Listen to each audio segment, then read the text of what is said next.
यहाँ क्या कर रही हो? और ये सब क्या है? बोलो क्या कर रही हो? डॉक्टर बाबू हमें जाने दीजिए। हमें वो भेड़िए का पता लगाना है। आप हमें जाने दीजिए। हम उस भेड़िए का भूत अभी तक तुम्हारे दिमाग से निकला नहीं। अरे कहना मैंने कहा ना कि कोई नहीं है भेड़िया। तुम समझ क्यों नहीं रही हो? डॉक्टर बाबू समझ तो आप नहीं रहे। हमारे घर के सदस्य में से ही कोई भेड़िया।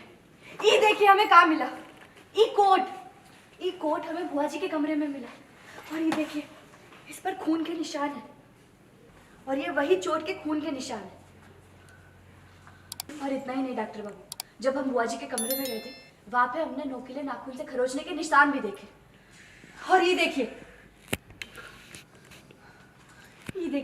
ये मुर्गा, ये हमें किसके कमरे से मिला पता है? चकोरी ताई जी के।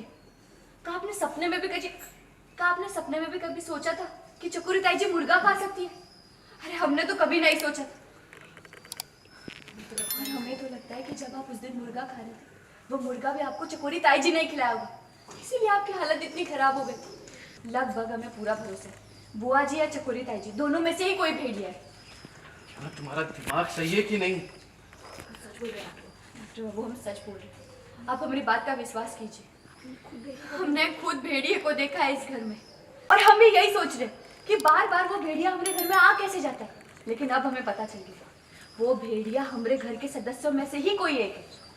तो देखा नहीं कैसे गोलगप्पे खाते हुए? देखा नहीं आपने कैसे गोलगप्पे खाते वक्त चकोरी ताई जी के मुंह में छाले पड़ गए? गोलगप्पे खाने से उसी के मुंह में छाले पड़ सकते जो अपने आप को भेड़िए में बदल सकता है। हमें तो शक हो डॉक्टर बाबू इतना ही नहीं, और हमें शक तो बुआ जी पर भी है, क्योंकि वो इतनी रात को अपने कमरे से कहीं जा रही है। डॉक्टर बाबू आप हमें जाने दीजिए, हमें भेड़िए का पता लगना है। ना होश में आओ। तुम्हें खुद सुनाई दे रहा है तुम क्या बोल रहे हो? ये कुछ कपड़े, ये मुर्गा देखकर तुम इस नतीजे पर पहुंच गए कि बुआ जी या ताई जी में से कोई भेड़िया है। अरे बुआ जी भी तो जंगल में गई थी, उन्होंने खुद कहा था कि उनको चोट लगी थी वहां पे। हो सकता है उसी खून के निशान हो इस पे। और किसी के मुंह में छाले होने से ना कोई भेड़िया नहीं हो जाता। ऐसे तो मांसाहारी खाना मैंने भी खाया था, तो क्या मैं भी भेड़िया हूँ?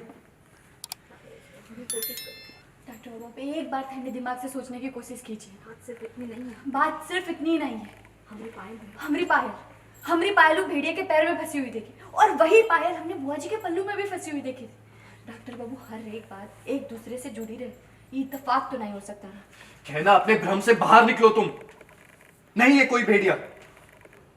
ताई जी या बुआ जी में से कोई भेड़िया नहीं है, बल्कि इस घर में कोई भेड़िया है ही नहीं। बहुत गलत कर रही हो तुम। प्लीज इसे रोक दो अभी, फौरन। डॉक्टर बाबू आप एक बार ठंडे दिमाग से सोचिए ना। मुझे ना बहुत डर लग रहा है, मुझे नींद भी नहीं आ रही, तो प्लीज मेरे साथ चलो ना। आयु वो भेड़िए ने मम्मा को वजह से घायल किया ना, अगर हम सबके ऊपर हमला कर दिया तो आयु तुम प्लीज मेरे साथ चलो, वो हमें खा जाएगा। तुम्हारी बातों का क्या असर हुआ इस पे? जानते हैं पर बस कहना, मुझे ना इस बारे में और बहस नहीं करनी। रात बहुत हो गई, चलो चलकर सो जाओ। आज वर्कर्स की छुट्टी थी इसलिए मैं घर नहीं खुलवा पाया। कल सुबह होते ही सबसे पहले मैं ये लकड़ी के तख्तों को हटवाऊंगा, और हमें ना अपने दिमाग से इस भेड़िए का डर निकाल के नॉर्मल जीना शुरू करना पड़ेगा। और ये बात तुम जितनी जल्दी समझ लो ना उतना अच्छा हो। चलो कोई भेड़िया नहीं है, डरने की जरूरत नहीं। आज